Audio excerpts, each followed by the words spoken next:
Mis suegros adoraban a una sola nieta, y trataban a mis hijas como si fueran basura. Hasta que un día, por culpa de su princesa favorita, las echaron de su propia casa de abuelos. Lo que ellos no sabían, era que yo ya había decidido que iban a pagar por cada lágrima que hicieron derramar a mis niñas. Y que mi venganza sería tan pública que no tendrían donde esconderse.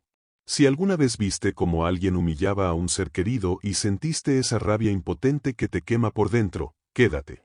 Esta historia te mostrará que cuando la venganza se cocina a fuego lento, es absolutamente perfecta.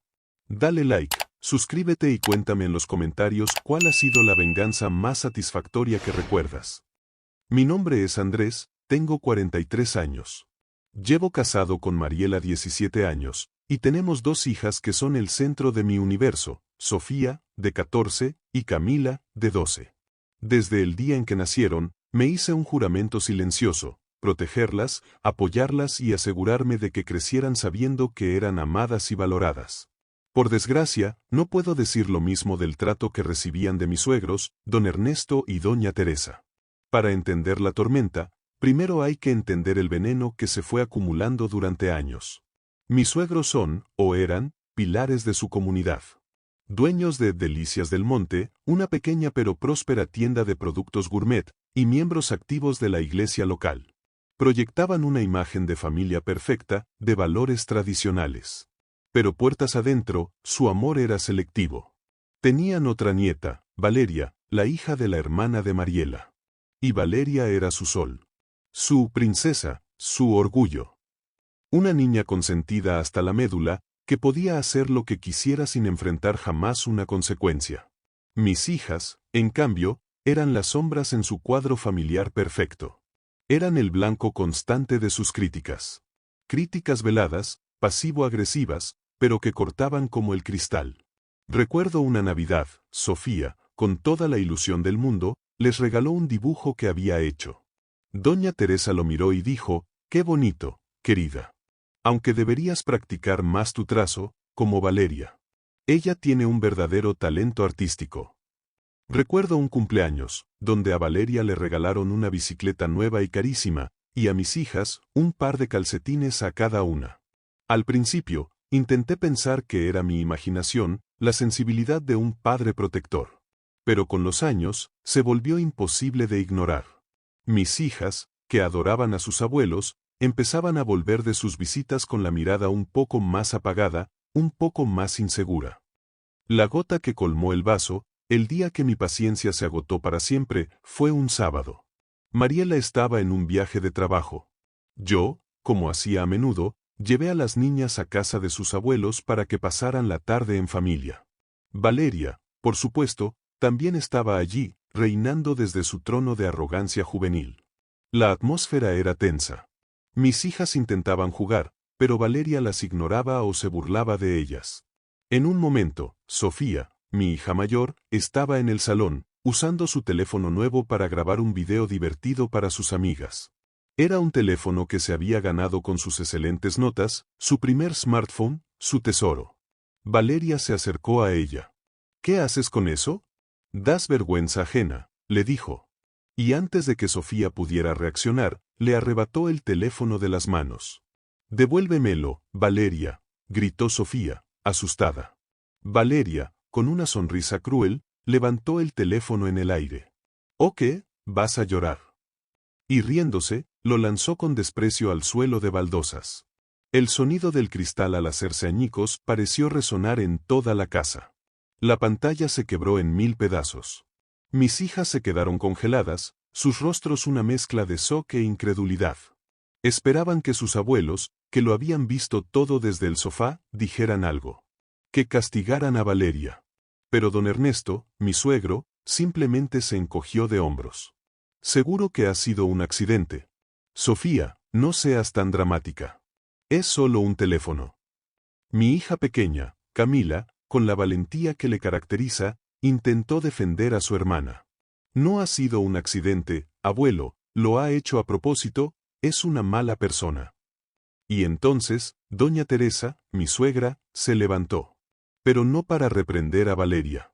Se acercó a Camila y le gritó en la cara. «Cállate la boca, mocosa malcriada, no te atrevas a hablarle así a tu prima.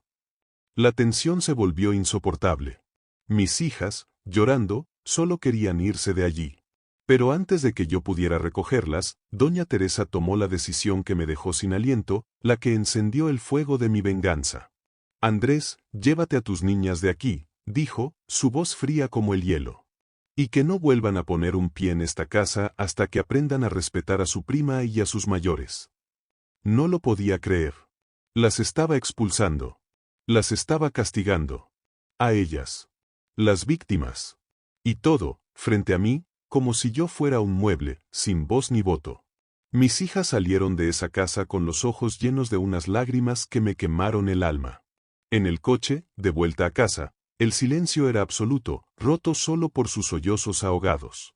Sofía apretaba el teléfono roto contra su pecho como si fuera un pájaro herido. Y Camila miraba por la ventana, su pequeña mandíbula apretada de rabia e impotencia. En ese momento, algo dentro de mí se quebró. El hombre tranquilo, el padre paciente, desapareció. Y en su lugar, nació un estratega.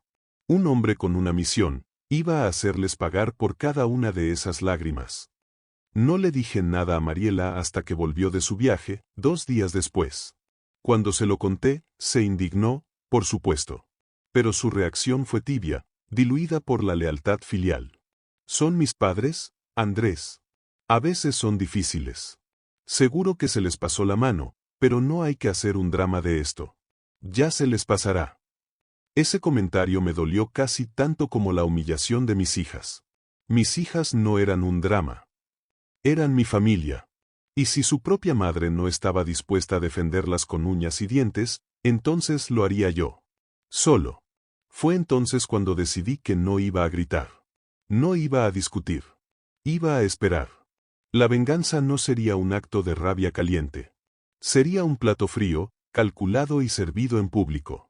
Sabía que mis suegros valoraban 2 cosas por encima de todo en este mundo, su intachable reputación social en el barrio y en la comunidad de su iglesia. Y el negocio familiar, esa pequeña tienda gourmet que era la fuente de su orgullo y de su riqueza. Esos serían mis 2 objetivos. Comencé a prestar atención. A escuchar. A tomar nota. Como un cazador que estudia a su presa. Descubrí, a través de conversaciones casuales con otros comerciantes, que don Ernesto tenía prácticas comerciales, digamos, dudosas. Compraba productos a punto de caducar a proveedores de baja calidad y los reetiquetaba, vendiéndolos como si fueran productos gourmet de primera.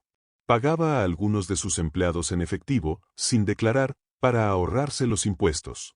Pequeñas ilegalidades, pero suficientes para manchar su imagen de comerciante honorable. No tenía que inventar nada. Solo necesitaba recopilar la verdad. Pasaron 3 meses. 3 meses en los que me mantuve distante, educado pero frío. Mis suegros pensaban que yo había aceptado la situación, que todo había quedado en el pasado. Pero detrás de las escenas, yo estaba construyendo mi arsenal. Contacté discretamente a un par de ex empleados que habían sido despedidos injustamente por mi suegro. Estaban más que dispuestos a contar sus historias. Documenté todo.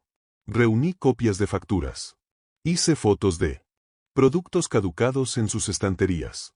Incluso conseguí, gracias a un ex empleado resentido, una copia de un video de seguridad interno en el que se veía a la princesa Valeria, su nieta favorita, robando chocolates y otros dulces de la tienda, mientras su abuelo, don Ernesto, la observaba desde el mostrador con una sonrisa cómplice.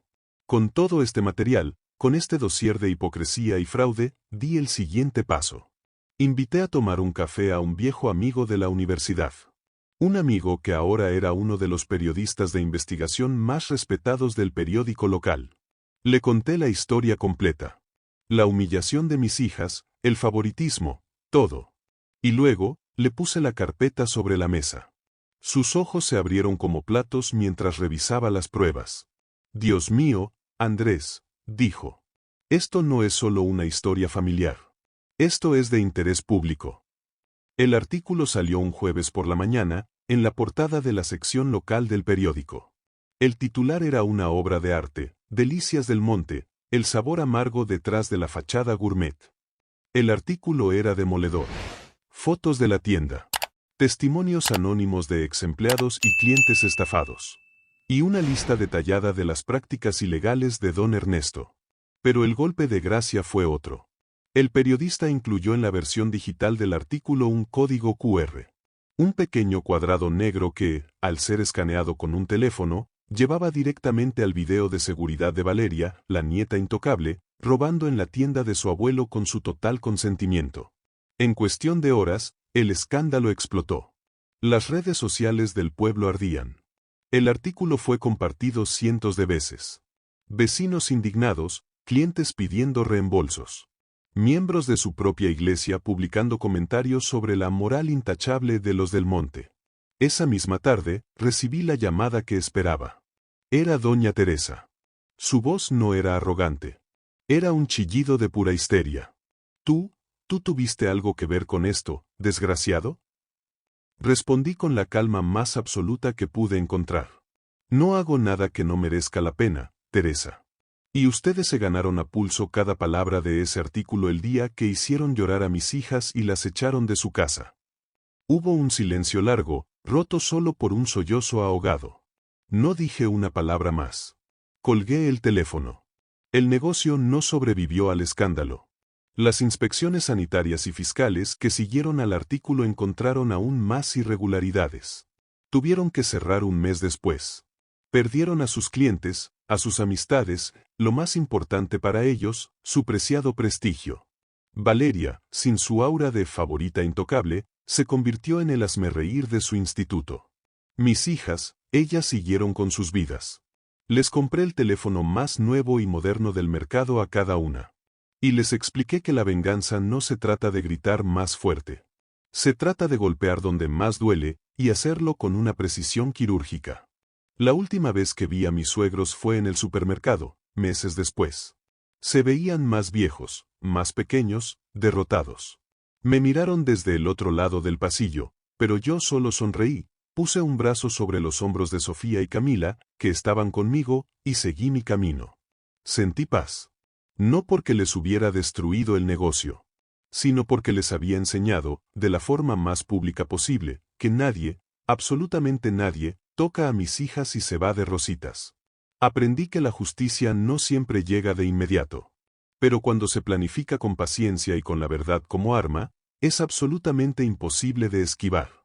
Defender a los tuyos no es una opción. Es un deber. Y a veces, para proteger a tus cachorros, tienes que convertirte en el lobo más inteligente de la manada. ¿Alguna vez viste a alguien creerse intocable y caer por su propio peso? Cuéntamelo en los comentarios. Suscríbete para más historias donde la justicia llega fría, silenciosa, pero absolutamente perfecta.